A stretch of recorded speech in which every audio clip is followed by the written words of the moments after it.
Bueno, entonces de signos de puntuación nos faltaban solo dos pequeñitos. Esos dos pequeñitos tienen que ver con los signos de admiración y los signos de pregunta. Entonces, esos signos de exclamación o de admiración se escriben al principio y al final de las oraciones exclamativas. Obviamente es un recurso dentro de la técnica literaria, pero normalmente cuando hacemos uso de esas exclamaciones, van siempre a principio y a fin. Hubo un tiempo en que la moda era solo después de la oración exclamativa y el signo de exclamación o de admiración. No, no es la forma correcta. Toca antes y después, enmarcando. Entonces, antes con la cabeza hacia arriba y después con la cabeza hacia abajo. Eso no tiene pues obviamente mayor complicación. Lo mismo es para el tema de las preguntas. Entonces siempre están al principio y al final de las preguntas. No podemos intuir que sea pregunta si no lleva los signos de interrogación, que los podemos usar al inicio de un texto formulando una pregunta porque esa es nuestra entrada fuerte al ensayo. Claro que lo podemos hacer, pero debe llegar la oportunidad de escribir esos signos de interrogación que son tan importantes para darle sentido al texto que tiene enfrente el lector, porque ustedes pueden determinar que eso es una pregunta, pero de pronto su lector no se lo alcanza a identificar que es una pregunta que están haciendo. Entonces hay que tener en cuenta eso. Y hoy vamos a hablar un poquito de lo que es ya la lectura crítica. Entonces nosotros tenemos dentro de las clasificaciones, tenemos unos textos discontinuos y unos textos continuos. ¿Alguien sabe cuál es el texto continuo y cuál es el texto discontinuo?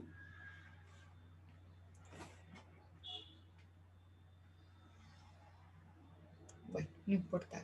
Pero están ahí, Se separa, ¿cierto? Sí, no ¿no? se separa por los signos de Estamos, puntuación, pero no ¿cierto? sabemos. Ah, pues listo. No Es sabemos, no respondemos.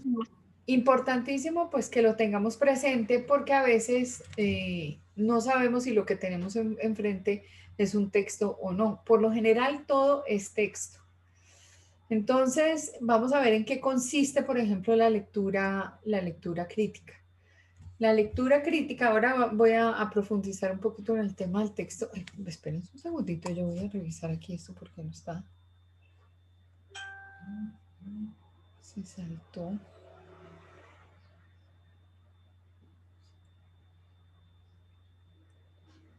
Ok.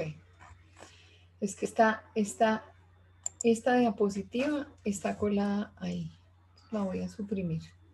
Y ahora más adelante hablo de los textos continuos y discontinuos. Pues vamos a dedicarnos un poquito a lo que es el tema de la lectura crítica, porque el ejercicio que vamos a hacer, como bien lo comentábamos ayer, es un poquito impulsar ese carácter crítico que todo el mundo debe tener.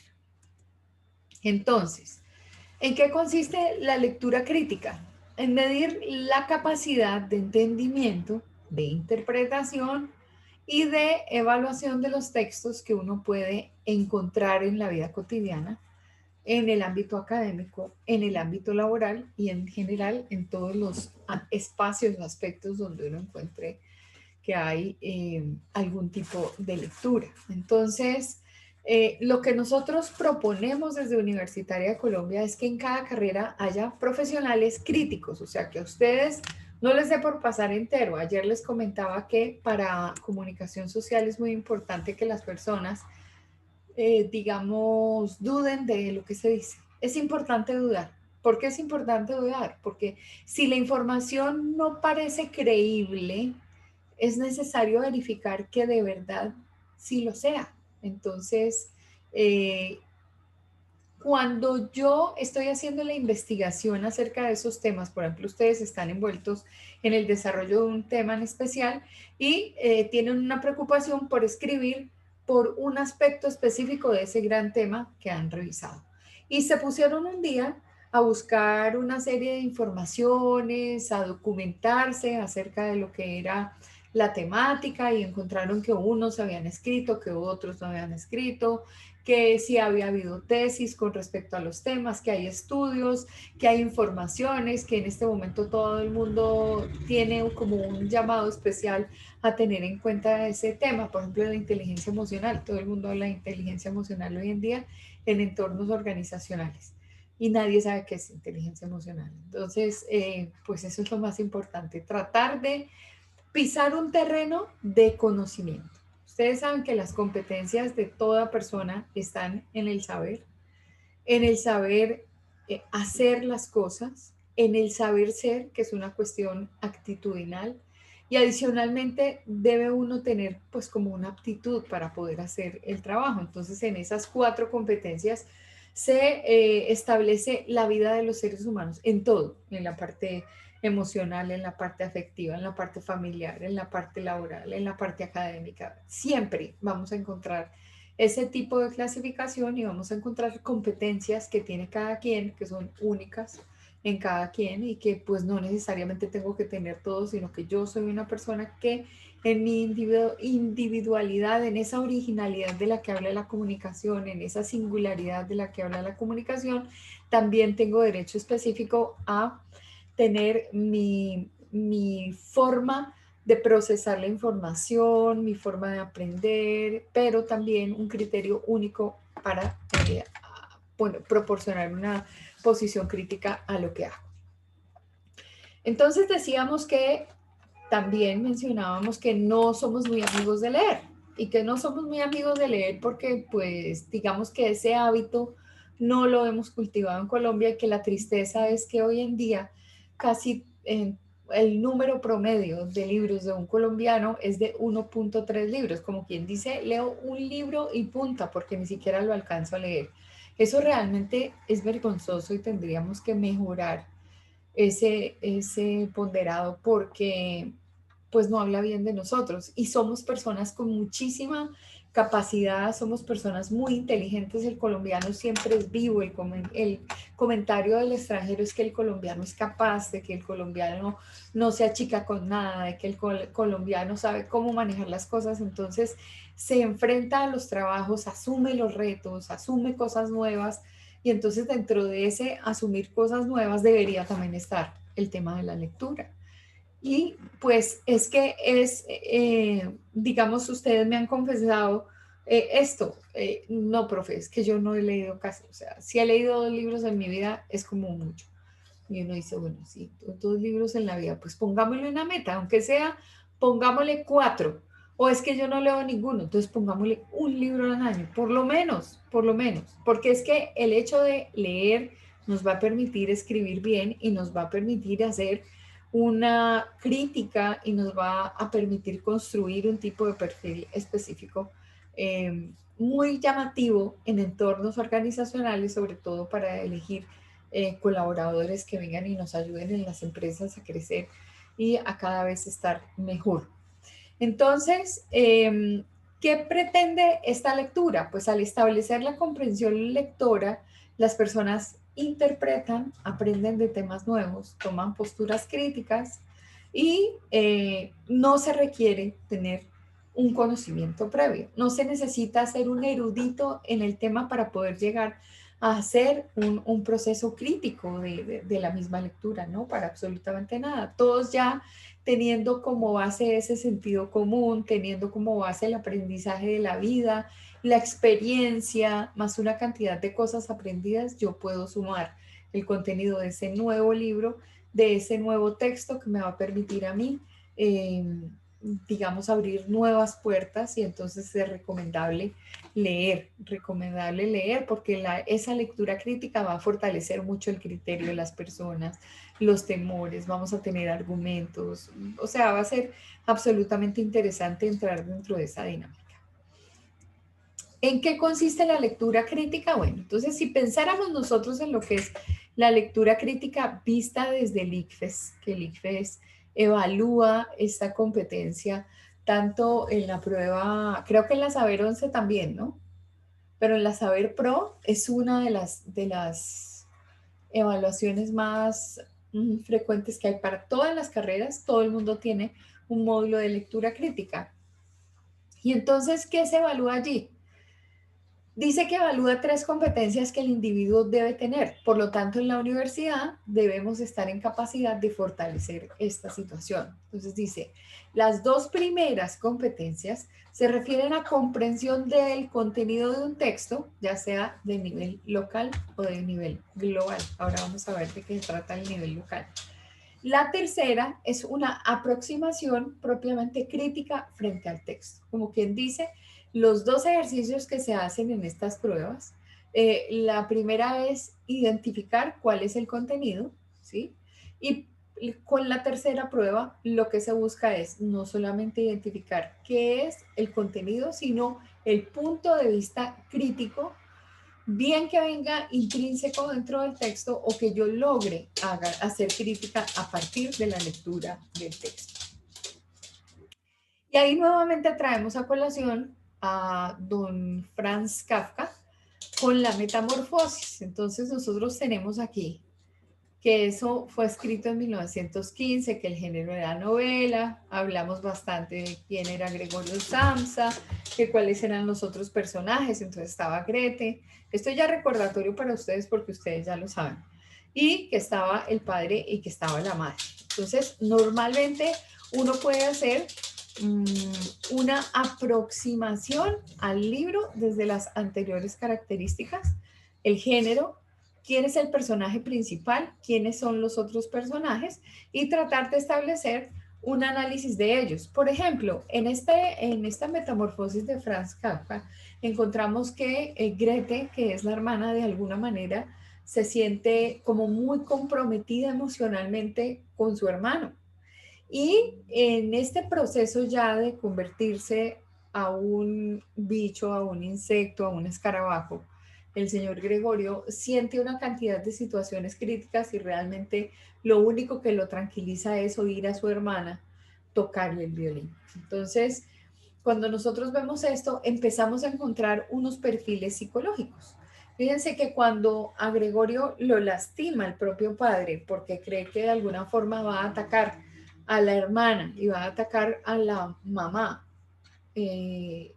este señor, que es el papá, define defenderse a partir de botarle manzanas y una manzana de esas le queda incrustada en el caparazón y entonces por ahí empieza, por ahí es el principio del fin, porque aparte de que es agredido por un ser querido, de alguna manera es la razón para que él muera.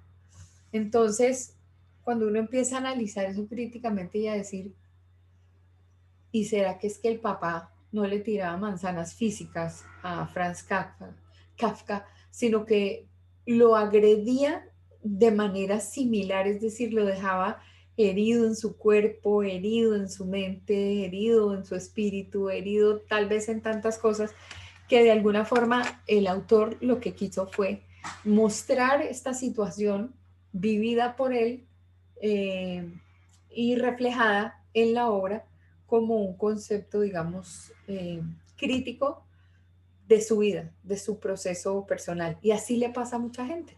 Muchos que se dedican a escribir de sí mismos, de sus experiencias, pero a través de un personaje, y entonces le entregan a ese personaje todo lo que supuestamente son y lo que sienten y eso como una manera como de desahogarse.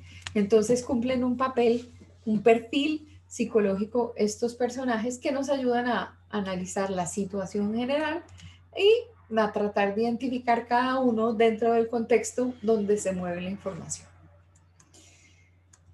También podríamos hacer un análisis literario y en el análisis literario decir que es un género que es novela, que surge en el Renacimiento de Italia y Francia, esa es como su idea central, hace referencia a un género que se llama ficción narrativa dentro de la novela, que es más corto que una novela y que podría convertirse en una fábula porque en esta fábula nosotros vemos a un animal que es protagonista de una historia y cuando los animales son protagonistas empieza a surgir el género de fábula. Entonces, este es otro tipo de análisis. El anterior, a profundidad, quiénes son los personajes, qué relación hay entre el personaje del libro, el autor y los personajes del libro, si es que hay algún tipo de similitud, de influencia, de lo que sea, eso ya será parte de su trabajo identificar. Y por el otro lado, podemos hacer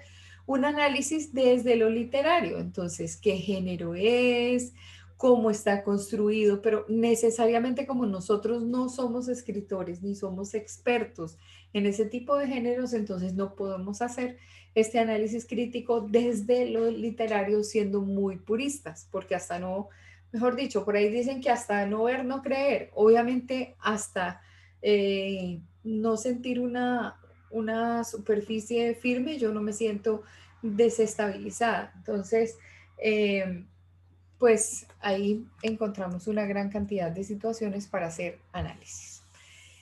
Cuando nosotros nos enfrentamos a esa prueba del ECAES, y yo de una vez se las dejo porque no sé si nos vamos a volver a encontrar algún día, prefiero mencionarlo, sobre todo porque de alguna forma a veces cuando estamos en formación técnica necesitamos, todos tienen el examen del ICFES, sí, porque muchos ya tienen otra carrera, pero ¿a alguno le hace falta la prueba del ICFES? No, señora. Todos están completos con el ICFES. Sí, señora. Sí, señora. Qué bueno, porque es que en la parte de técnica pueden recibir a personas que no han terminado el colegio y necesitarían hacer este tipo de pruebas para poder, digamos, iniciar el técnico profesional, porque el técnico lo reciben con un nivel, o sea, es lícito entrar con un nivel antes de grado. Entonces, pues por eso hago el comentario, no sabía, y me alegra que ya todos estén muy estructurados y que obviamente hayan tenido otras posibilidades, otras carreras y otras cosas. Bueno, en el caso particular del ICFES, si fuera a pasar que fuéramos a presentar la prueba Saber Pro, entonces dice, estas competencias representan de manera general algunas de las habilidades cognitivas necesarias para ser lector crítico. Por otra parte, las competencias se evalúan mediante textos que difieren en su tipo y propósito. Como quien dice, nos van a presentar textos y textos y textos y las preguntas van a ser sobre la idea central, sobre las ideas secundarias, sobre el personaje principal, sobre los personajes secundarios, por toda la secuencia o por aspectos que se convierten en críticos desde la observación del mismo género como tal. ¿Para qué sirven esas pruebas? Pues digamos que ejercitan a las personas de diferente manera y hacen que se vuelva un lector frecuente. Digamos que uno queda como muy centradito con la prueba, le preguntan a uno cosas que uno alcanza a entender la dinámica de lo que es ese ejercicio preguntón que no nos gusta. Yo no sé por qué, bueno, no sé. Hay personas a las que les gusta mucho la pregunta de selección múltiple cuando están en la universidad. Creo que aquí de pronto podría llegar a ser hasta el caso, ¿cierto? Porque Zapalifes lo preparan a uno para eso, para una respuesta de múltiples opciones. Sí, el rollo es que 11 años. imagínense eso, no, tenaz. Es que yo lo que creo es que uno no debería hacer esas pruebas de selección múltiple, porque no tiene posibilidad de cuestionarse. Entonces sí es interesantísimo que la persona cuando ya está, eh, digamos, pues sí, para foguearse, se foguea a partir de lo que es esa prueba, pero no sé, deberíamos no apuntarle a las tendencias del pinochazo, porque esas no nos dejan pensar. Esas elecciones de, no sé, conmigo por ejemplo les va malísimo, porque tengo la habilidad de redactar muy parecida una cosa con la otra y entonces obviamente las respuestas pues van a despistar un poquito al estudiante, que es la idea, no hacerla tan explícita que no vea, uy, no, blanco es gallina, lo pone frito, se come, que esta es la respuesta a esta pregunta, no, hay que invitar al estudiante a pensar. Entonces, bueno, ahí está. que entonces tenemos siempre estas pruebas interesantes. ¿Qué se hace cuando nos evalúa nuestra capacidad crítica? Entonces, la capacidad de identificación y entender los eventos, las ideas, las afirmaciones y demás elementos locales que componen el texto. ¿Cuáles son los elementos locales? Pues todos los elementos que se dan dentro del libro que estoy leyendo. Entonces, cuando ustedes hagan ese análisis crítico y digan, esta es una buena obra para leer por esto y por esto y por esto, es porque, por ejemplo, debe haber una capacidad descriptiva y narrativa acerca de un evento, acerca de un sitio, acerca de lo que son las sensaciones, acerca de lo que es la posición de la persona desde el punto de vista psicológico en medio de esa obra donde está participando, ¿no? Entonces, hay que identificar y hay que clarificar. Eso es un análisis crítico. Otra cuestión que sería análisis crítico es comprender el significado, obviamente, de las palabras y de las expresiones y de las frases que uno encuentra sin dudar. Obvio, no somos diccionarios.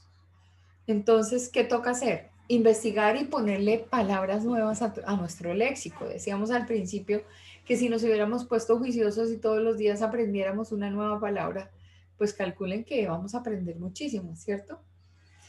Esa es una dinámica que el colombiano no hace. ¿Y por qué no lo hace? Porque el colombiano es como medio perezosito, es medio quedadito, así como es de pilas trabajando y así como es de pilas que les gusta, no sé, les gustan muchas actividades igual.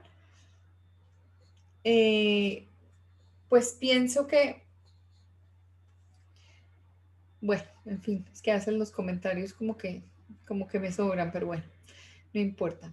Todos los días deberíamos estar en la dinámica de buscar una palabra nueva. No dormirnos ahí.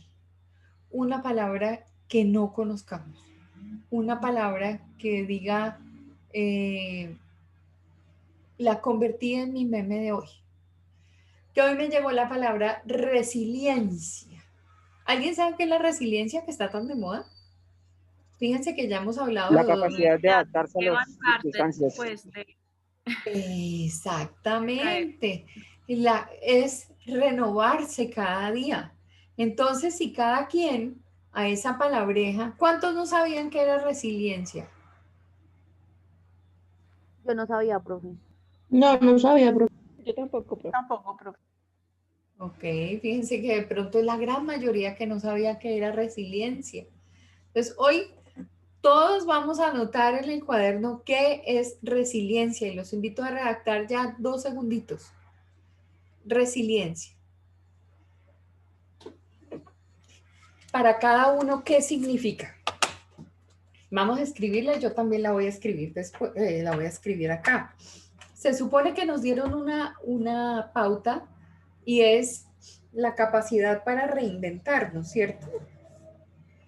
Para adaptarnos a las nuevas situaciones.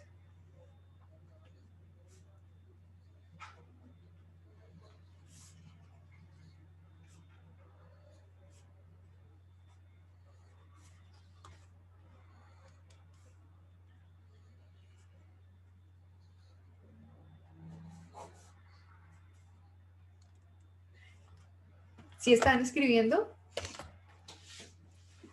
Voy a mirar si aquí tengo un libro. Sí, señora. Sí, señora. Sí, señora. Bueno, entonces los dejo 2 segundos con la redacción que vamos a buscar un libro que se llama Las palabras más bellas del español. Un minuto.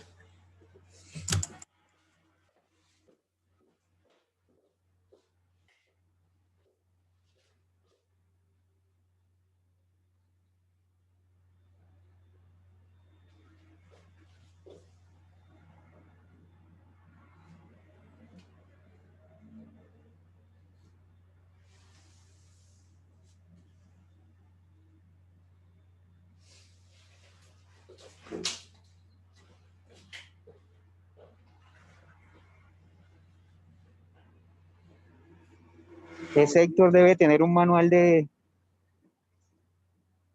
términos que me imagino. Ah, Héctor, No, ya quisiera, Nadine.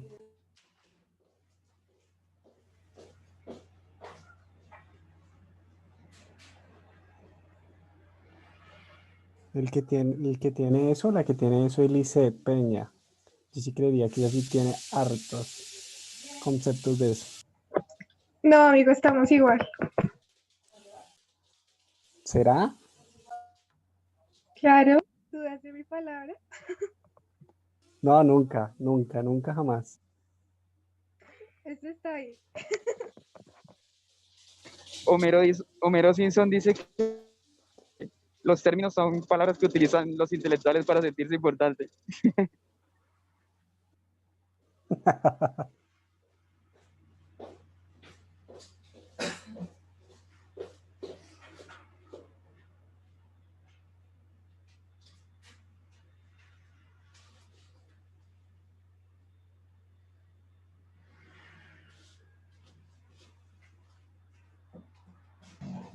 Y Homero no el que escribió Troya, ¿no, Héctor? Ya sabe quién. Ah, yo me imaginaba a Homero de la Ilíada y de esa.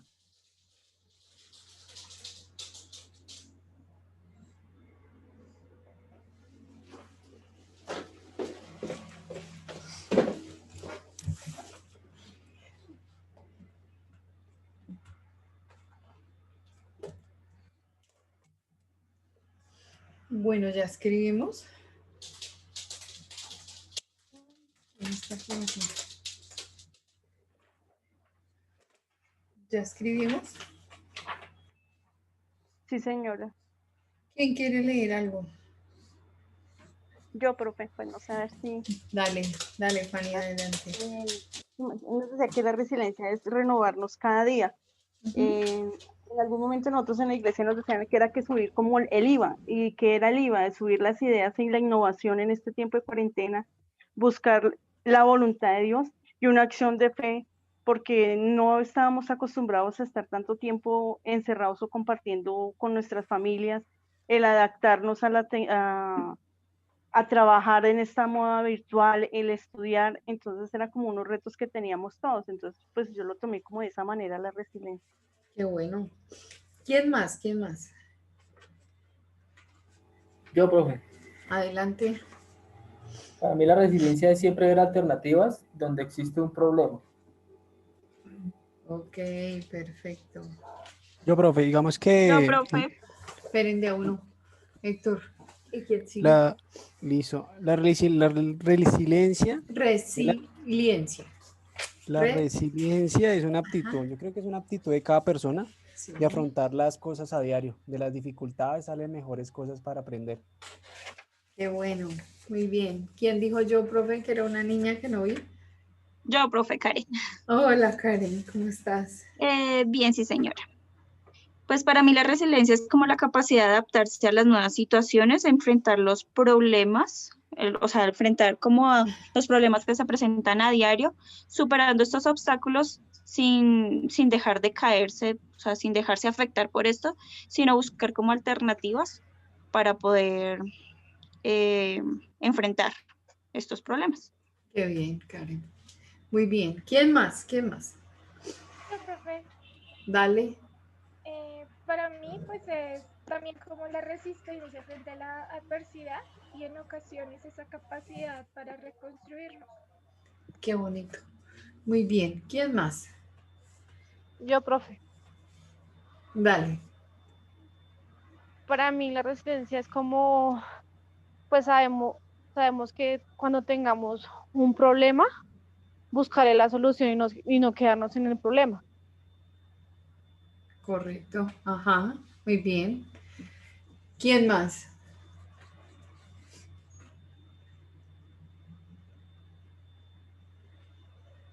Bueno, no tenemos más voluntarios por ahí. Y ese debería ser el ejercicio. Todos los días unita palabra más. Una. O un concepto, o un pedacito de libro, un pedacito de algo que nos permita a nosotros comprender el significado de las expresiones, interpretar a las personas, interpretar a los autores, interpretar, por ejemplo, para el grupo de Mario Mendoza va a ser interesantísimo interpretarlo a él como escritor, ¿cierto? Entonces, uno se lee un librito de Mario Mendoza y luego se lee el otro y dice, uy, yo entonces aquí entre un libro y el otro, ¿qué? ¿Qué hay? ¿Qué fue lo que yo investigué acerca de Mario Mendoza? Eso le va dando a uno poco a poco esa capacidad crítica de lectura y crítica frente a cualquier proceso. Les voy a leer un pedacito de mi libro amadísimo, que se llama Francesco, una vida entre el cielo y la tierra. Y entonces, aquí voy a plantear esto, dice, ser feliz. Para el espíritu, la felicidad es siempre porque la felicidad es paz. Para la persona, forma parte de una palabra mágica y efímera a la vez. Los rayos del sol fueron dándole luz y calidez a su habitación de cristal. Se dibujaron imágenes en las paredes hasta que Francesco despertó después de haber dormido plácidamente. Escuchó que golpeaban a su puerta y se levantó a abrirla. Del otro lado estaba Ariel, sonriendo como siempre. Ariel lo invitó a acompañarlo. Caminaron en silencio mientras los rayos del sol brillaban, el aire los envolvía en una suave brisa. Desde lejos se podía ver a José, su futuro maestro, sentado en un destellante sillón de colores metálicos. A medida que se aproximaban, José se hacía más radiante. Parecía que solo su presencia iluminaba el entorno. Signos de admiración. ¿Qué tal, Francesco? Se te ve muy bien. Te pedí que vinieras con la respuesta que hayas elegido, sea lo que fuere. Nosotros te entenderemos y te guiaremos siempre. Mi respuesta es que voy a aceptar tu propuesta, aunque sigo pensando que es tarde. Signos de admiración. Después de muerto, aprender a vivir. Hasta me suena un cuento de humor negro. Entonces, ¿lo vas a aceptar? Por curioso, porque no quiero andar dando vueltas sin un rumbo y sin una dirección. Signos de interrogación. ¿Por qué gritas? ¿Estás enojado? Sí. ¿Y por qué? Porque no bajaste a enseñarme antes, cuando estaba vivo, mientras me equivocaba. No me diste señales. Ustedes tienen mucho más poder que nosotros, los que andamos por la vida tratando de encontrar un camino. Mi vida fue, en cada etapa, luchas y crisis, alegrías y tristezas. Pero muchas veces, cuando todo me había servido de experiencia, esa etapa estuvo superada y mi vivencia quedó guardada en un cajón. Francesco, yo no entiendo lo que me dices. Te di muchas señales y te las han dado todos los maestros del primer cielo hasta nuestro querido gran maestro. Signos de admiración. Lamentablemente, no las pudiste captar. Si supieras cuántas te dimos y no las recibiste, te las podría nombrar una a una. Ya llegará el momento en que te las mostremos. Si hubieras podido aceptarlas, verlas o sentirlas, podrías haber cambiado la historia de tu vida. Ahora te preguntas, ¿por qué aprender después de muerto? Yo te voy a decir por qué. Cuestionas por qué ahora. Escucha bien. Tu Dios te da un espíritu para que puedas crecer estando reencarnado en materia o no. También ten presente que el maestro aparece cuando el alumno está preparado para recibirlo. Has sido una muy buena persona. Te pregunto, ¿has sido feliz todo el tiempo? No sé. Creo que tuve momentos felices, pero no fui plenamente feliz. Me preocupé demasiado por los demás. Quizá porque quise mucho a las personas que compartieron los tramos de mi vida. Algunas personas me defraudaron en el camino, unas desaparecieron y otras quedaron cerca de mí. ¿Por qué culpas a los demás de no haber sido feliz? No los culpo, solamente pienso que he vivido demasiado pendiente de ellos. Después de todo, ¿cuántos espíritus llegan aquí confesando que fueron felices mientras vivían? ¿Todos? ¿Algunos? No creo que sean muchos. Maestro, sí estoy aquí. Quisiera encontrar la respuesta que tantos nos hacemos allá abajo. Esas respuestas que no encontramos, que ni siquiera tiene la religión, ni los médicos, ni la filosofía, ni los políticos. Entonces, maestro, dime, ¿por qué hay tantas injusticias? ¿Por qué pagan los buenos por los malos? ¿Por qué es tan difícil vivir en armonía? Bueno, Francesco, vamos a ir por partes. Iremos recorriendo todos los senderos que conduzcan a cada respuesta, a cada inquietud que tengas. Si tú supieras cómo se ve la vida en la Tierra desde aquí arriba, si supieras que cada persona transcurre su vida peleando, llorando, esperando y desesperando, y que todo ese tiempo es solo un instante. Pregúntate si se podía ser feliz todo el tiempo mientras se vivía. Te diré que sí se puede, pero no estaría fácil. Tendrías que tener en cuenta que la palabra felicidad es muy amplia y que para cada persona tiene diferentes significados. Para los campesinos que pasan por un periodo de sequía, su felicidad puede ser la lluvia. Para los alfareros puede ser la salida del sol, para que se sequen sus cacharros. Para una mujer enamorada de un hombre casado puede ser su felicidad que él abandone a su esposa. ¿Ves? La felicidad es diferente para cada persona y parece que estuviera siempre atada al deseo de algo. Si lo tienes, entonces eres feliz, pero esa felicidad dura los días o momentos que la puedas disfrutar. Siempre que la felicidad tenga que ver con un deseo externo, va a surgir otro deseo que más te hará falta para seguir siendo feliz. Y si transcurre la vida corriendo detrás de ilusiones, sueños y objetivos, busca la felicidad dentro de ti para que sea eterna. Si buscas afuera, la tendrás por poco tiempo. ¿Quieres decir que no es bueno tener ilusiones ni sueños? No estoy de acuerdo porque sin sueños la vida no tiene sentido. No, los sueños y las ilusiones son tan necesarios como el aire que respiras. La diferencia está en que para disfrutar de un sueño tienes que estar nutrido por dentro. Esto significa que lo que quieras mucho te haga sentir bien mientras planeas realizarlo cuando vas camino a él. Y que puedas aceptar los fracasos como algo natural dentro del juego de la vida. Tienes que saber que la actitud ante lo que suceda depende del punto de vista con que mires la vida. Hubo una chispa del Ser Supremo dentro de tu alma que te convirtió en un ser único e irrepetible, con un poder interior muy grande y para resolver cada problema que se cruzó en tu camino. Tuviste el poder de ser feliz y de hacer felices a los demás, a aquellos que elegiste para compartir tu vida. Después de escucharte pienso que fui un imbécil, porque no se dio cuenta de nada y si no me di cuenta de nada y si las personas somos así, como tú dices, ¿por qué nos cuesta tanto darnos cuenta? Parece fácil de entender en lo teórico, pero en la práctica las cosas cuestan mucho más. A veces nos pasan cosas que no dependen de nosotros. Ante otras nos encontramos con las manos atadas o alguien se encarga de ponernos obstáculos en el camino.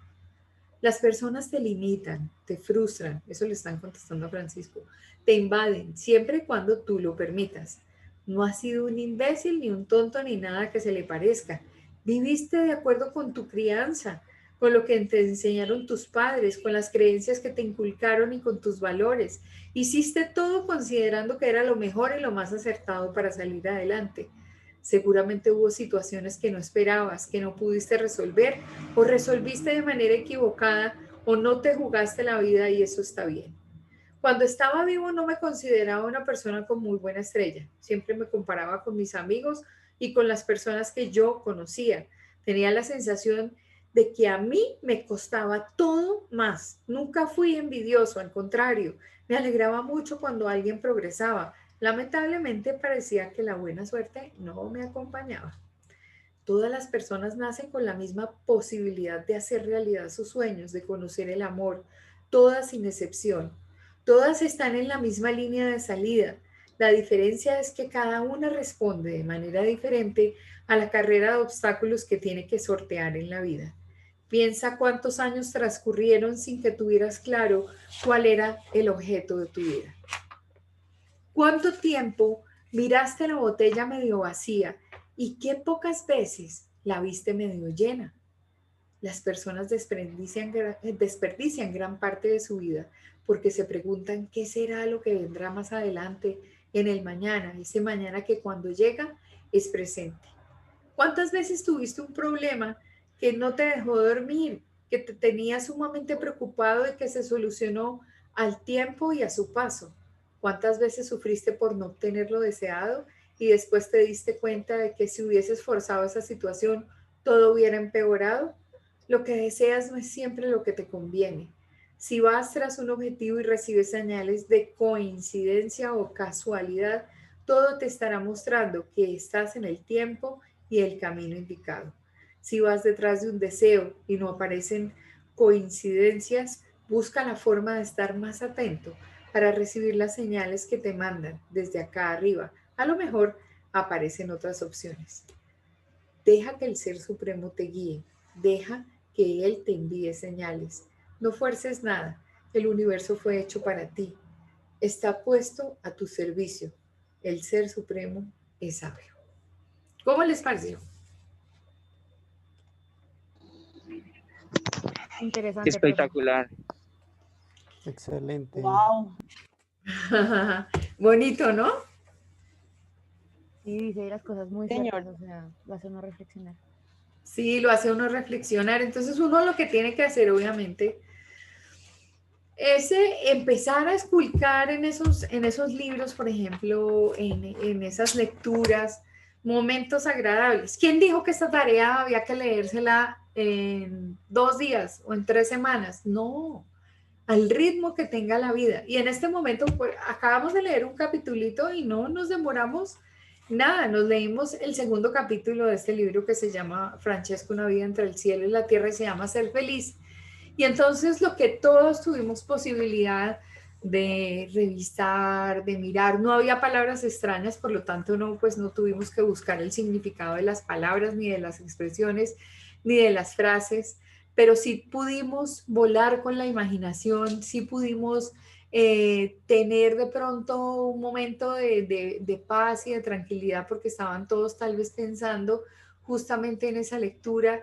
Es más enriquecedor de lo que uno cree, aumenta el léxico, aumenta la posibilidad de encontrarme conmigo misma y cada uno con su yo interior y con lo que le gusta y tener la posibilidad de descubrir capítulos que son importantes de su vida, analizar. Por lo general uno siempre vive pensando en los demás y nunca piensa uno en uno, porque pues digamos que a veces, como les digo yo, siempre lo obvio es enemigo de las cosas más edificantes de la vida. O sea, lo obvio nos hace ir en modo automático y en ese modo automático pues siempre estamos cansados, siempre tenemos sueño, nunca nos alcanza el tiempo, las respuestas son todas encajonadas, es que yo no tengo tiempo para eso, es que estoy corriendo, es que voy a llegar tarde. No, es que siempre estamos en una dinámica compleja y esa dinámica compleja es no encontrarnos tampoco con nosotros mismos. Cuando hacemos ese tipo de lectura,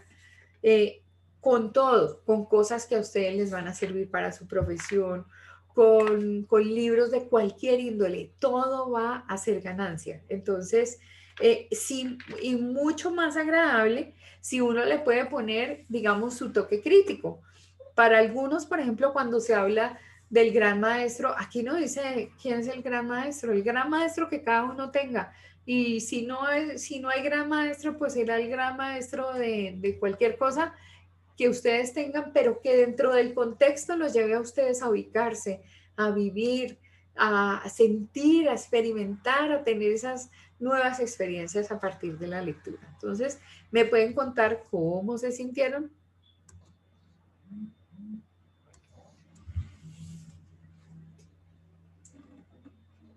Yo quiero empezar, profe. Dale, adelante. Pues, profe, definitivamente, pues el autor o el narrador está encarnado en alguien que ya murió. Definitivamente, estar entre esa casa de cristal con todas esas luces y que Ariel, que me imagino que es un ángel, le diga que salga y empieza a disfrutar la vida. Y él empieza a cuestionar todo eso y él le da respuesta que uno a veces sabe que tiene y dice, sabe que tenemos la capacidad de libre albedrío en la vida, ¿sí? De discernir y decir, eso es bueno y eso es malo. Y como que esos seres espirituales no lo tienen. Entonces, es como la perspectiva que toma uno en la vida de ser feliz. ¿De qué depende? De los demás, de hacer feliz a los demás, No sé, pero hay que buscarla. ¿Qué te hace feliz? ¿El trabajo? Listo. Algún día te cansarás, pero entonces te renovarás. Y así. Entonces creo que más allá de escuchar y leer el relato, es mirar qué estamos haciendo también ahora en la vida para cambiar, y cuando lleguemos allá, como Francesco, creo que se llama, Sí. no nos pase lo mismo de ir a cuestionar, ¿por qué no fui feliz si viví 70 años, 50, los que hayamos vivido? Y después ir a cuestionar si hay un tercer cielo, obviamente. Obviamente hay una Claro. perspectiva de que hay algo más allá de la muerte, pero ahora que estamos en este cielo, no sé, hay que mirar las cosas positivas. así es, muy bien. ¿Quién más quiere hacer algún comentario? Yo, profe. Adelante. Profe, pues este libro me trajo un recuerdo de un libro que leído anteriormente que se llama La cabaña, que está como muy relacionado con el tema, Sí, ¿sí? Con el tienes tema la como razón. qué pasa después de que uno muere, pues, o sea, en el tema de la cabaña era que él había perdido a su hija, bueno, la asesinaron, ¿no? La asesinaron. Sí, Entonces él tiene como un encuentro cercano con Dios. sí. Y este libro, pues, es como la temática es como muy parecida. La temática es como muy parecida y me trajo a colación ese libro porque también hace preguntas muy relacionadas de que por qué pasan cosas malas a personas buenas. Sí, o sea, ese tipo Sí, de dudas que le quedan a uno, claro, y así busca como es. esa aclaración. Entonces me trajo me recordó mucho ese libro. Te recuerdo eso. Ah, correcto. Muy bien. Ajá. ¿Quién quiere hacer otro comentario?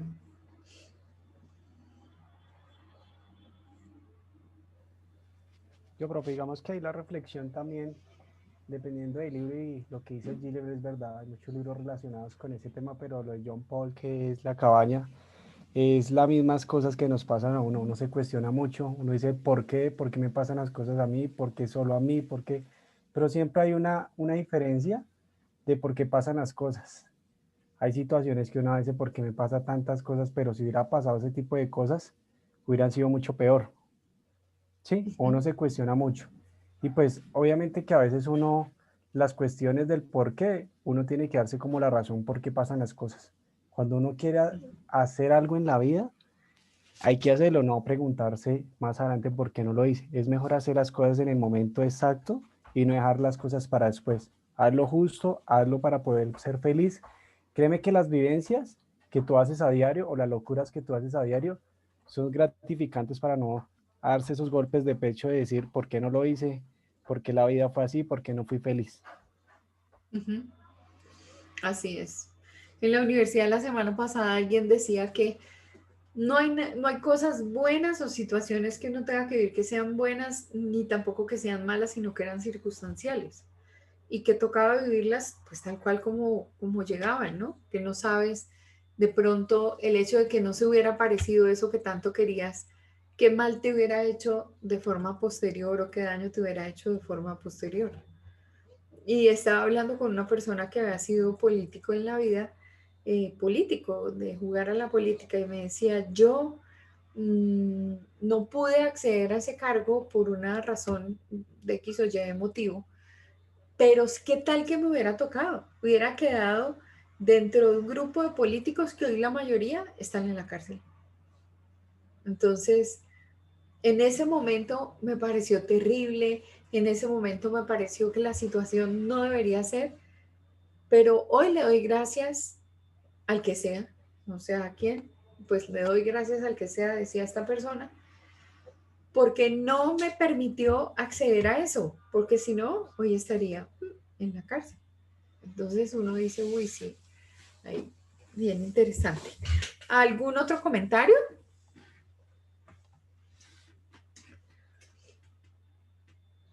Bueno, muy enriquecedores todos los que hemos tenido hasta ahora. Entonces, ¿qué más hace uno con esa lectura crítica? Cuando uno enfrenta al texto, uno dice, lo encuentro desde mi conocimiento, desde mi experiencia, desde mi abordaje de temas similares o del mismo tema o de lo que sea, que valoro X o Y argumento, que me identifico con lo que estoy leyendo, que tiene, como dice acá, otras implicaciones, es decir, otras lecturas, otras miradas, con otros ojos.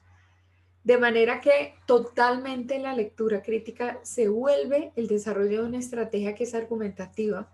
Es una estrategia que va más allá del texto y que piensa también en el autor y que piensa en el momento y que piensa en el contexto que me está presentando la obra y el contexto psicológico donde se desarrolla y la naturaleza de los personajes y una cantidad de cosas. Entonces, esa es otra parte de la competencia de lectura crítica que todos debemos alcanzar. Es no quedarnos en modo automático cuando leemos y pensando en otra cosa, sino meternos dentro del cuento, meternos dentro de la historia, meternos dentro de lo que nos está diciendo para, digamos, asumir una posición completamente crítica. Ya habíamos visto entonces esta parte. Si nosotros hubiéramos visto la metamorfosis desde el análisis crítico, entonces hubiéramos encontrado la obsesión por parte del autor para mostrar esa transformación, el tema de la carátula, que él quería que no se mostrara la transformación del bicho como tal, sino que se mostrara otra cosa completamente diferente, porque pareciera que el bicho es como el pretexto, y lo que va por debajo, por ese trasfondo, es otra cosa completamente diferente. Que también se puede hacer un análisis de sociedad llena de prejuicios, de prejuicios contra las personas que, por ejemplo, son distintas, las que están en discapacidad, las que están en muchas condiciones. Entonces es importante pues ver este libro desde esa óptica, el egoísmo humano y todas estas cosas. Bueno, cuando nos evalúan esta competencia, entonces, ¿qué hacen las personas para evaluar la competencia crítica?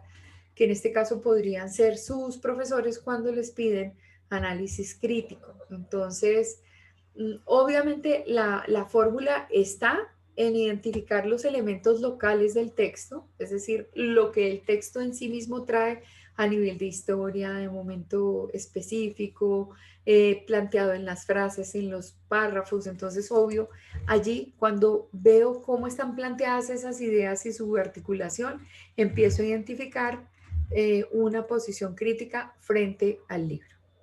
Entonces, ¿cómo se evidencian todas estas competencias? Uno, identificando y entendiendo los contenidos, ¿sí?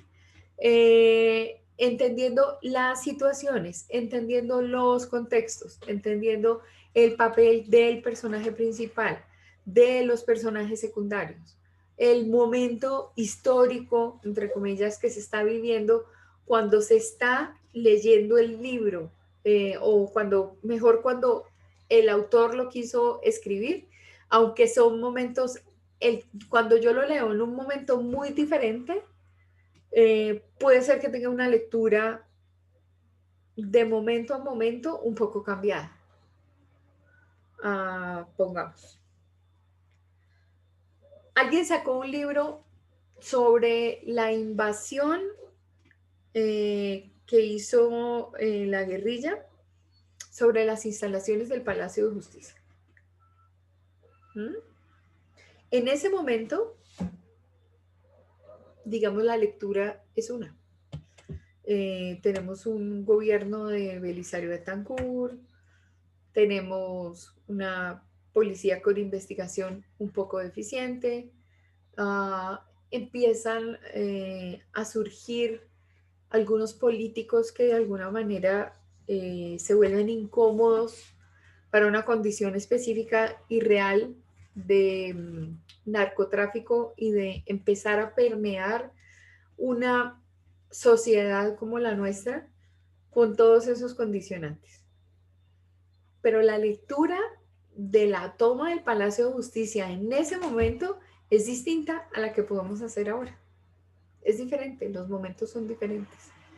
En este momento todo el mundo está más racional, con más información, pero más distante de las instituciones del Estado o de las empresas del Estado. En esa época empezábamos a medio conocer qué pasaba con los líderes sociales, qué pasaba con los políticos del momento, que empezaban a callarle la voz a muchos de los que se atrevían por medio masivo a escribir. Entonces, el momento es completamente diferente. Es un momento donde pues hay mucho del conocimiento del contexto donde se estén desarrollando las situaciones, de quiénes son los participantes y bueno, el análisis crítico es bien interesante. Entonces... Es que las personas, profe, qué pena. Uh-huh. Es Adelante. que las personas empezaron a dudar, profe. Bueno, me imagino que ya desde hace mucho tiempo, pero a cuestionar todo este gobierno porque estaba ocurriendo algo muy importante, la toma del Palacio de Justicia, y ponen un partido, no sé, algo así, ¿sí? Entonces, algo no estaba bien. No quería que se enteraran, no sé qué, pero entonces desde ahí como que surgieron muchas preguntas de parte de todo el mundo, porque van a tratar de tapar algo pues que nos compete a todos, por decirlo así, como nación, que es la toma del Palacio de Nariño. Sí. Entonces, la toma del Palacio de Justicia. Mucho cuestionamiento. Ajá. Correcto, sí, el del Palacio de Justicia, perdón. Entonces, de ahí para acá uno dice, algo no está mal, algo no está bien, ¿sí? Porque quieren tapar eso. Entonces, y ahora uno tiene más información y no cree tanto ya lo que le dicen. Uno más bien averigua o tiene otras fuentes que le dice otra versión y se sabe que esa versión es más real de lo que me quieren decir acá. ¿Quiénes fueron los verdaderos culpables? Todo. Y no lo que decían al principio. Sí, correcto. Ahí hay mucho que analizar y mucha historia que analizar, que conocer. Porque de verdad que no. Yo en ese momento estaba estudiando en la universidad y fue un momento impactante porque pues como la universidad es pues derecho al 100, ¿no? Pues el externado es, ustedes ya saben qué es. Aparte de quedar ahí en la 12 arribita donde todo se veía, pues nosotros alcanzábamos a ver como la situación, sobre todo al día siguiente, después del incendio que empezó por la biblioteca y estas cosas, al día siguiente el palacio seguía ardiendo y nosotros estábamos en clase, pero muchos de los magistrados eran de la universidad. Entonces fue una universidad que tuvo que vivir ese Palacio de Justicia de una manera diferente. Y fíjense que ese contexto en particular, las relaciones que uno tenga, la cercanía de X o Y persona o al concepto o lo que sea, le va a uno cambiando la perspectiva. Pero ahí es donde uno tiene que mantenerse crítico y reunir información para argumentar y argumentar y argumentar. Entonces, dentro de ese ejercicio pues, de lectura crítica, entonces, por un lado, vamos orientados a entender el significado de los elementos locales, es decir, de todo lo que se utiliza como recurso en la redacción, en el texto, analizar por qué es así. Y por el otro lado, identificar los eventos narrados de manera explícita dentro de lo que tengamos en nuestra mano, que sea el texto con fines literarios, el descriptivo, la caricatura, el cómic, cualquiera.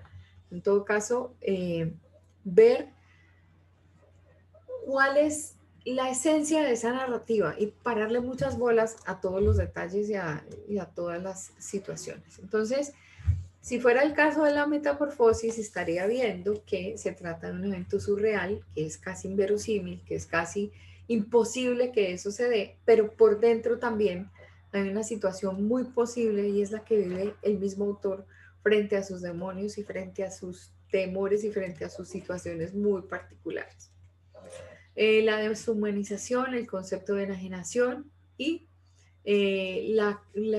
poner en tela de juicio el tema de la estética. Entonces, nada más hablar, por ejemplo, de estética desde el punto de vista crítico, o sea, hacerle un análisis a la estética en la metamorfosis de Kafka es todo un desafío y seguramente como todos adivinamos, pues va a ser un escenario perfecto para que cada quien hable de muchas cosas desde su perspectiva y valore o no valore lo que se está planteando. En el caso pues del libro, muy marcada la transformación dejando ese ser humano para convertirse en un insecto y después terminar en cualquier cosa porque lo botaron a la canica, ¿no? Esa es la historia del libro. Como quien dice, esa es mi visión acerca de la familia. No importa qué diste, no importa en qué apoyaste, ahora que estás en desgracia, hasta que finalmente termines en la basura. Imagínense lo triste que podría llegar a ser esa situación. Muy compleja. Es importante también identificar en el proceso de lectura crítica cómo se van articulando las partes del texto para el sentido global. Entonces, ustedes verán en sus libros, los que van a exponer, cómo se evidencia esa situación de carácter crítico. Si hay algo de esto que deba ser expuesto, si bien, ¿qué perseguimos nosotros? ¿Cuál es el foco general que tiene nuestro compartir de libros? Pues primero, conocer de muchos libros y escuchar la posición crítica de quien lo leyó y lo está presentando. Hey, ¿por qué es importante leer 100 años de soledad de Gabriel García Márquez? ¿Por qué es importante leer tal obra? Entonces, pues uno que no se las sabe todas, obviamente va a quedar expuesto a nuevas preguntas, a nuevos retos y a situaciones interesantes desde el punto de vista de la lectura y el forjar el criterio pues frente a estos temas y a los temas de la vida. Una función importante es comprender cómo es la estructura que maneja el libro, si tiene facilidad de lenguaje, si no tiene facilidad de lenguaje, si es muy descriptivo, si no es descriptivo y es analítico, es decir, tratar de caracterizarlo de acuerdo a cómo uno cree debe caracterizar esta fuente. Identifica y caracteriza las diferentes voces y situaciones presentes de un texto, y es que no solamente, a no ser que sea un narrador, solo el narrador habla, no. Ahí hay narradores y hay personas que están en vivencia que además están contando cómo les está yendo y eso es muy válido. Y la tercera condición es comprender el tema de relaciones tanto en las distintas partes como en los enunciados de un texto. Como últimos puntos, identificar y caracterizar las ideas, las afirmaciones presentes en el texto y de otro lado, identificar el tipo de relación que existe entre la persona y el escritor o la familia del escritor. ¿Preguntas hasta ahí?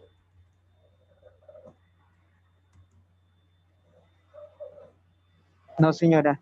Ok, bueno, bien. Entonces ya tenemos entonces el capítulo de la lectura crítica y ahorita sí nos vamos con los textos discontinuos o los textos continuos. Este tipo de texto a nosotros, tanto el discontinuo como el continuo, nos permite hacer análisis crítico y sobre todo los textos discontinuos son aquellos que dentro de la organización nos van a proporcionar un tema de conversación. Es así de sencillo. Entonces, ¿qué es un texto discontinuo? Son los textos que están organizados de manera diferente a los textos continuos. El texto continuo es el libro, ¿sí? El texto continuo es la nota del periódico. El texto continuo es, perdón, un segundo, perdón.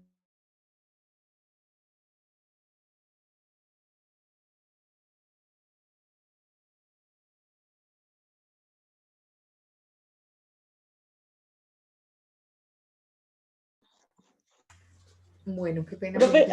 Señora, cuéntalo todo. No, profe, es que se le había ido el audio. Ah, sí, Chinita, sí, se fue el audio porque es que estaba aquí, estaban timbrando y pues mi hija no oía el timbre y entonces quería que de alguna manera abriera la puerta porque me angustiaba un poquito el tema. Muy bien, entonces el texto continuo es este, el que lleva una historia, el que uno lo ve, un periódico es un texto continuo, cualquier construcción de texto que utiliza la estructura que nosotros habíamos hablado la semana pasada, que era el tema de la palabra, la frase, la oración y el párrafo, ¿correcto? Ese es el texto continuo. Pero el texto discontinuo también existe y es más frecuente de lo que ustedes creen. Requiere de la persona una estrategia para el entendimiento del mensaje. Y entonces se considera que no es un proceso lineal. Un proceso lineal sería leer esto que les acabo de compartir o cualquier texto en general, la estructura que hace que nosotros agrupemos piezas para poder entender de qué se trata, a eso se le llama texto discontinuo. Muy bien, ¿dónde tenemos los textos discontinuos?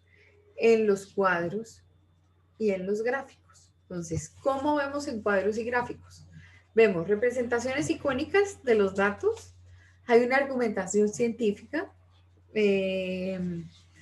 estos datos, por ejemplo, estadísticos, aparecen en publicaciones periódicas, normalmente van en infografías acompañando la información de prensa, y dentro de esta información puede haber tanto datos numéricos en formas que ustedes ya conocen, en tubos o en barras planas, dependiendo cómo sea el diseño que ustedes le quieran buscar al tema del gráfico. Entonces tenemos así un gráfico. Entonces ahí dice, hay una tortica de queso que dice que el 71% son los océanos y el 29% de las tierras emergentes. ¿De qué están hablando? No tenemos ni idea. Incidencia de la pobreza, ¿por qué no tenemos ni idea? Porque está descontextualizado, como quien dice, no está en medio de un orden lógico que me permita a mí hacer del cuadro o del gráfico una herramienta ilustrativa o informativa de lo que está pasando.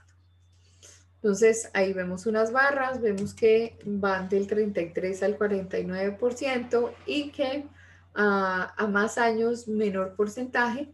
No sé cuál será el ejercicio que estén haciendo, y que el ejercicio va del año 2004 al 2010. Y entonces dice incidencia de pobreza. Entonces, ¿en qué contexto están hablando? No tenemos ni idea.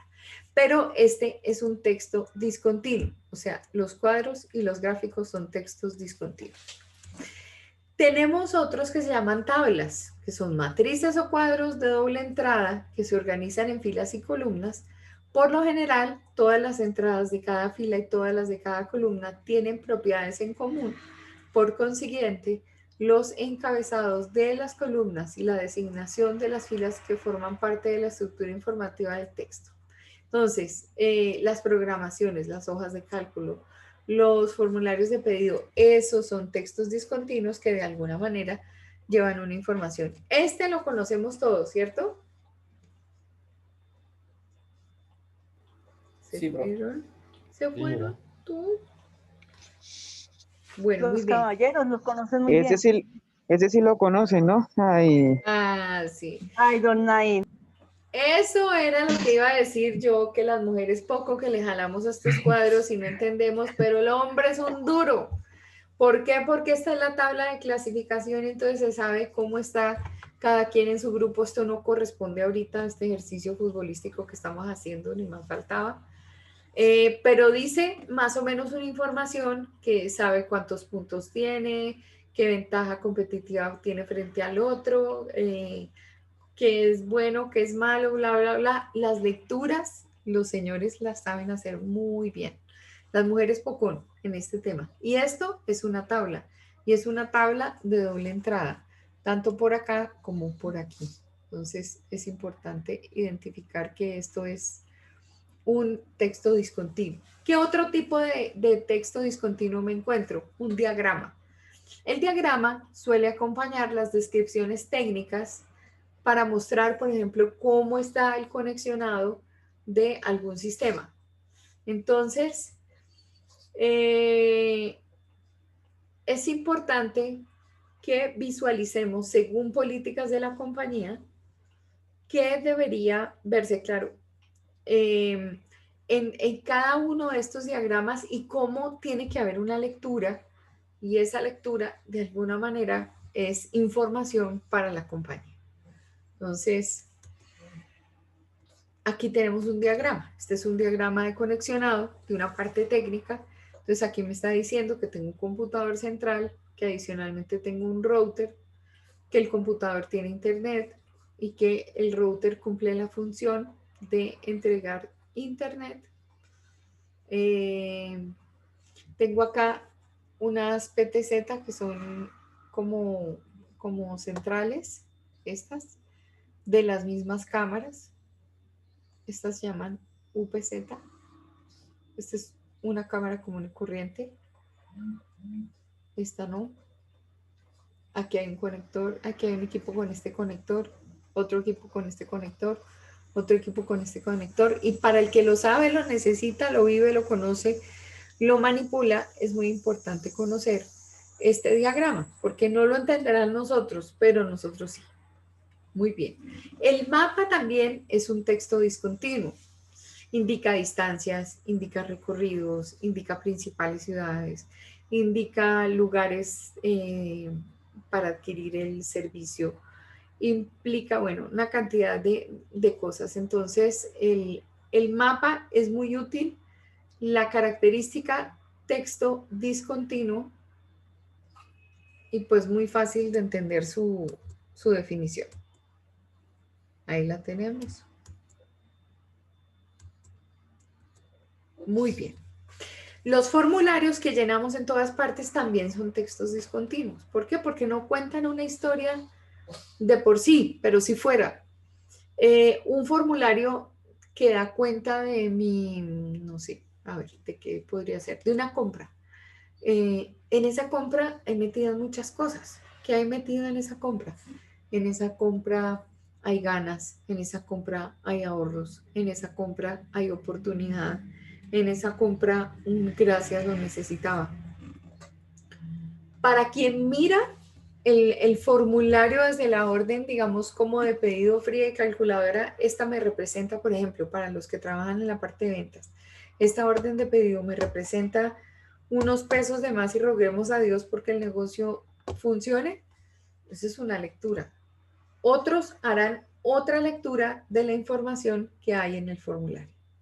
Entonces, cada quien tiene su apreciación, pero los formularios también forman parte de este proceso. Entonces, aquí tenemos muchos datos, pero nunca como el libro, jamás como el libro. Y esos formularios también son análogos y merecen verse dentro de la organización. Las historietas son justamente textos discontinuos. Son textos discontinuos porque a partir, es muy poco a lo que dicen, obviamente muy a la luz de la persona que escribe con sus creencias, con sus vivencias, con todo. Pero la historieta hace que cada personaje tenga como una tipificación de personalidad y de lo que hace y del papel que juega dentro de la obra, pero las palabras son muy pocas. Entonces lo que subyace a todo esto es la gran posibilidad de una fotografía o de una gráfica que amplíe esa condición a donde el texto no alcanza a llegar. Entonces dice que son ilustraciones yuxtapuestas y otras imágenes en secuencia deliberada con el propósito de transmitir información u obtener una respuesta estética del lector. Entonces ahí tenemos a nuestra famosa Mafalda de Quino. Ustedes saben que fue un personaje absolutamente, digamos, emblemático. Fue irreverente, tuvo una cantidad de condiciones muy, muy bonitas, muy chiquitica, vivía salvando el mundo, en fin. Entonces dice ahí, ¿me prestas una parte del diario, papá? Toma, gracias. La frase de hoy, más conozco a los hombres, más quiero a un perro. Quien lo escribe ahí dice Dógones. Pero, ¿qué clase de periodismo es este? Faltaba la opinión del perro. Bueno, seguramente habrá quien se ría. Pero esto con pocas palabras es una historia completa y a esto se le llama texto discontinuo. Muy bien, ¿qué hacemos más nosotros en el tema de la lectura crítica? Pues reflexionar a partir del texto para establecer una evaluación, para establecer la validez, para establecer las implicaciones que hay entre una versión y otra, entre una persona y otra, para establecer las relaciones entre los textos entre partes del texto, en fin.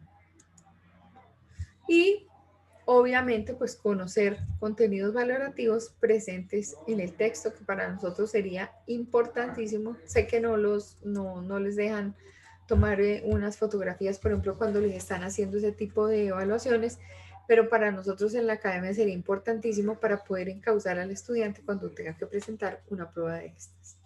Entonces, estas pruebas, por ejemplo, reconocen contenidos valorativos presentes en el texto, reconocen estrategias discursivas y contextualizan adecuadamente los textos o la información contenida en ellos. Muy bien, y vamos a dejar ahí. ¿Qué hora es? ¿Ya es hora o falta un poquito? Falta un poquito, ¿no? Las 7:30, profe. Ah, son las 7:30, entonces podemos continuar. Que mi reloj anda loco. Muy bien. Bueno, entonces vamos a ver lo que es el párrafo analítico. ¿Están cansados? No. No, señora. No, señora. Tenía una pregunta, profe. Claro que sí, cuenta. Esa novela María, pues yo la leí hace mucho, cuando estaba en sexto, y Sí. uno se perdía en la lectura. ¿Eso se puede considerar un texto descontinuo? ¿No, cierto? No sé si era por No. el tiempo, qué, pero uno estaba leyendo y si uno se descuidaba, después, uy, ¿dónde vamos? No. No sé, ¿alguien se la ha leído?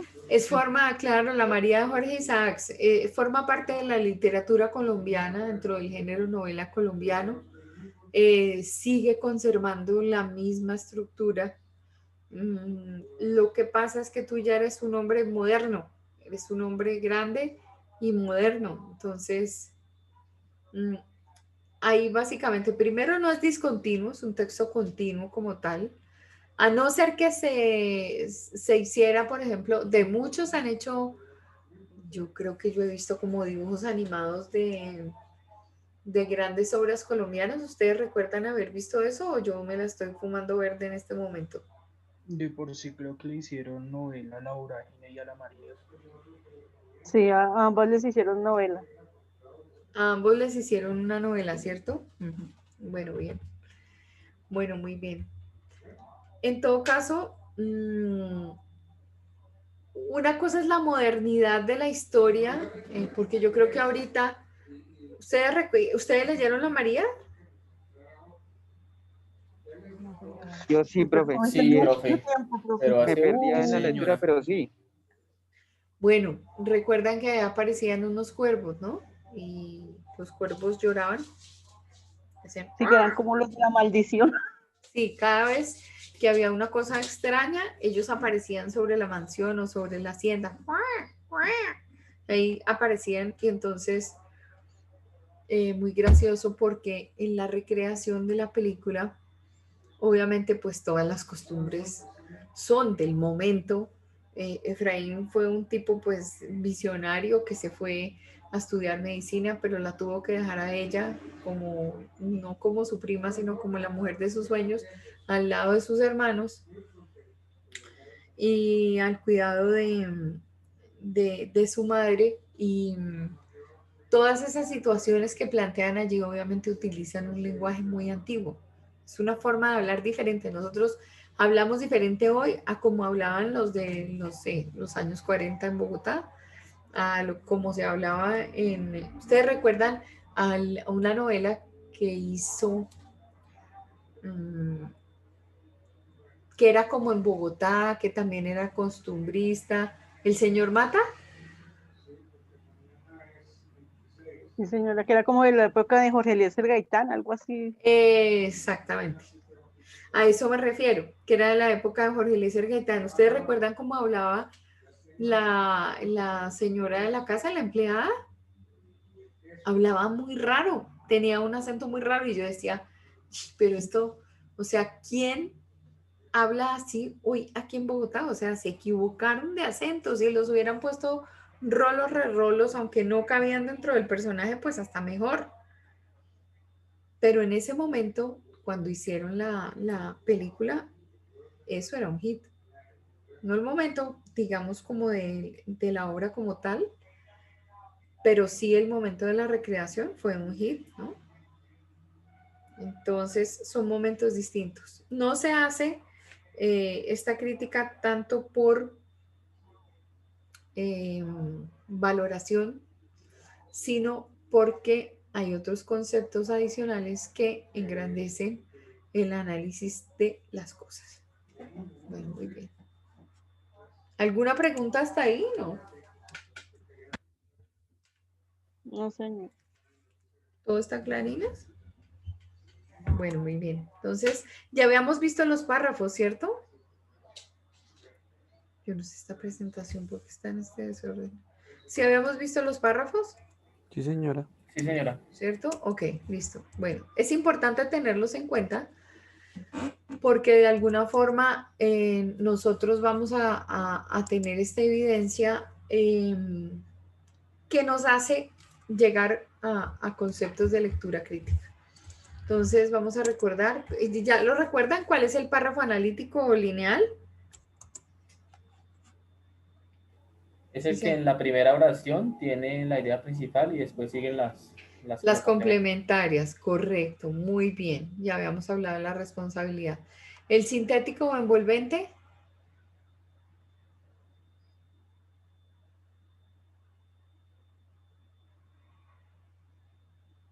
¿Sí se acuerdan del sintético o envolvente? No. Que se caracteriza porque la idea principal aparece en la última parte. Entonces ya a manera como de conclusión, ese es el sintético o envolvente. Ahí está. Después de haber dicho muchas cosas, finalmente llega a una gran conclusión. Y el párrafo complejo, ese es más difícil, porque ese desafortunadamente no sabe uno dónde está la parte crítica de la situación, la parte focal, si en el principio, si en la mitad, si en el final. Perdón, un segundo, un minuto.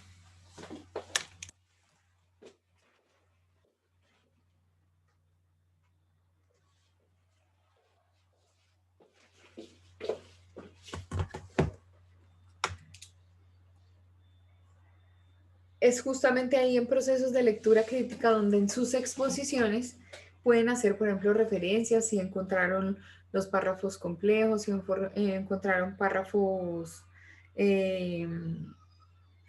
analíticos, lineales, que encontraron, y es un ejercicio interesante.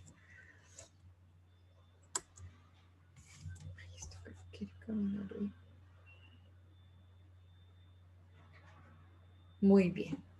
El texto continuo, entonces, ya sabemos que es el libro o el escrito general, que este texto continuo está normalmente formado por párrafos que a su vez se hallan organizados en oraciones. Los párrafos pueden ser una parte estructural mayor, como los apartados, los capítulos y los libros, y se clasifican básicamente por el objetivo retórico al que pertenezcan. Muy bien. El texto continuo tiene también la característica de ser un texto continuo tipo narrativo, en el que se encuentran los hechos reales o imaginarios, ¿sí? Y en la información que se le da al lector o a la persona que tiene contacto con ese texto es justamente lo que pasa durante el tiempo, cuáles son las acciones, cuáles son los hechos. Entonces ahí encontramos unos géneros para la literatura como los cuentos, las novelas y las noticias, y estos se caracterizan por ser textos narrativos por siempre. Un texto narrativo va a tener un lugar, un tiempo, o sea, un aquí y un ahora, un antes o un después. Va a tener unos personajes principales, unos personajes secundarios y, digamos, va a tener como estructura el tema de planteamiento de un anuncio, de una idea con núcleo central y de un desenlace a nivel de conclusión. Un narrador que de alguna forma va a utilizar todos estos recursos para dirigirse a quien le está leyendo, así sea en voz baja.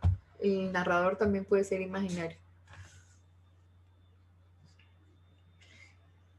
En el texto narrativo encontramos nuestro dichoso ensayo que ya sabemos Y luego tenemos los textos expositivos que de alguna forma no se pueden confundir, digamos, con formas explícitas en forma de prosa. Bueno, también los hay, ¿sí? Tienen la idea de estar informando, de estar enseñando, de estar dando a conocer una información nueva, de, no sé, todo aquello que implique para la persona un nuevo conocimiento. Entonces, allí vamos a encontrar nuevamente como texto expositivo el ensayo, y recuerden que el ensayo tiene una introducción muy fuerte, unas argumentaciones, y después vuelve a la ratificación del hecho central como tal, de la idea focal, y esto está considerado texto expositivo. Las definiciones forman parte de los textos expositivos, los resúmenes también.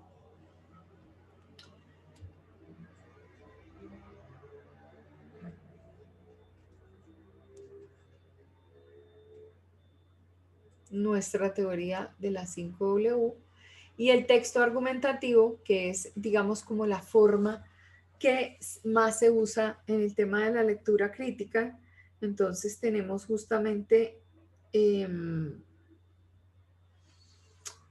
que buscar cómo se expresan esas opiniones, cómo se expresan esas visiones particulares, esos sentimientos. Hoy, por ejemplo, creo que golpeó muchísimo a las personas el hecho de ver que van como en este año 700 mujeres asesinadas. ¿Sí lo vieron en el tiempo? Y lo he mencionado hoy por todos los noticieros.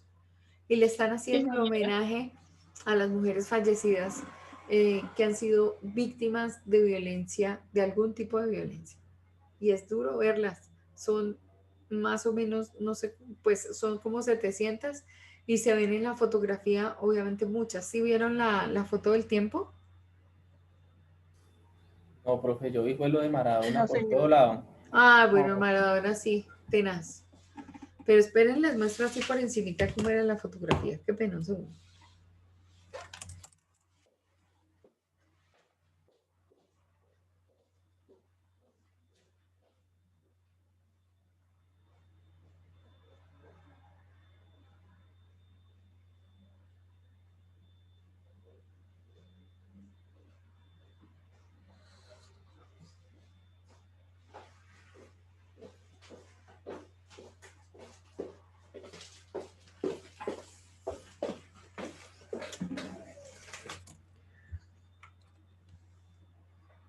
Aquí está.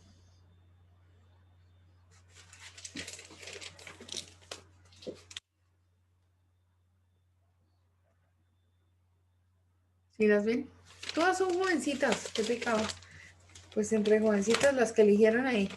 Dice, los rostros de las víctimas de feminicidio en el país en el 2020. Este año van más de 200 crímenes, 9 de cada 10 siguen en la impunidad. Antioquia y Valle, las regiones con más casos. En este 25 de noviembre, Día Internacional para la Eliminación de la Violencia contra la Mujer, el llamado a toda la sociedad es contundente. Y entonces está específicamente la nota, y vale la pena verla, pero entonces uno dice, bueno, yo debo tener a partir del conocimiento la posibilidad de tener mi posición crítica, ¿no? Y por estos días han hablado mucho de lo que es esa posición de la mujer, porque de alguna forma, o sea, cada quien ve el tema como lo quiere ver, ¿no? Muchos, por ejemplo, dicen que no es excusa que en la boca de otros, por ejemplo, hay agresiones que sufren las mujeres que porque se visten de una manera en particular. Entonces, malos si se visten de pantalón, malos si se visten de mujer.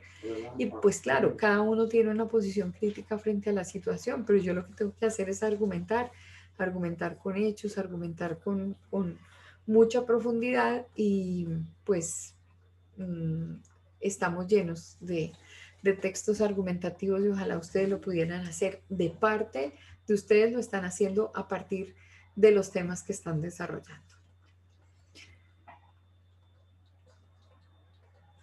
Aquí creo que este ya se los había leído o no se los había leído. Las tiendas y criaderos se dedican a explotar a cientos de mascotas hembras, sobre todo perras, las cuales son preñadas constantemente y separadas rápidamente de sus cachorros. Viven solitarias en diminutos y sucios espacios hasta que los criadores ya no las consideran útiles y las abandonan en las calles. Cuando compras una mascota, apoyas a este sucio negocio para que continúe. Los animales no son objetos que puedan intercambiarse por dinero, sino seres sintientes y sufren igual que cualquiera de nosotros. Si deseas uno, acude a un albergue y adóptalo, la vida no tiene precio. Esta es otra condición bien importante del texto argumentativo.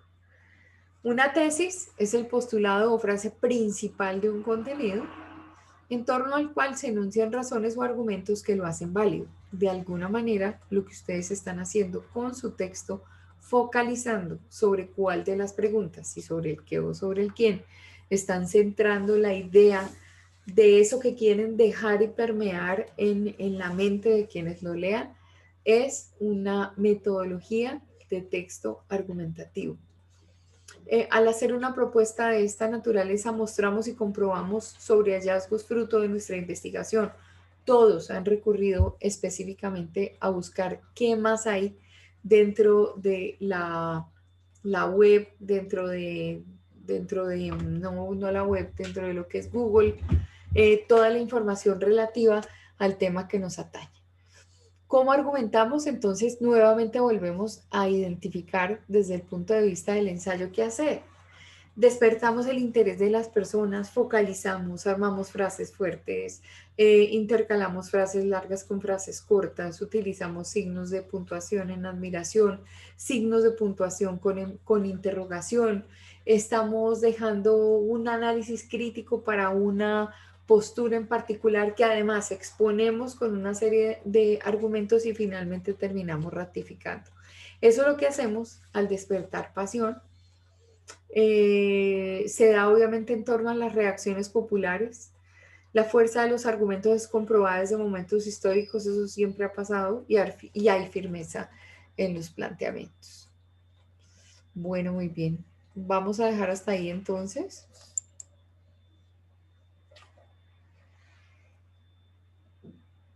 ¿Se fueron?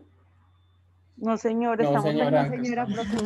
No, profe, aquí estamos concentrados, profe. Estamos. Sí, están pero concentradísimos.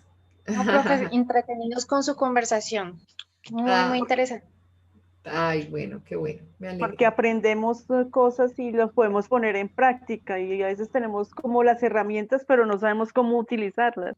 Ah, sí, pero no, es que están ahí, esas son cosas obvias, esas están ahí.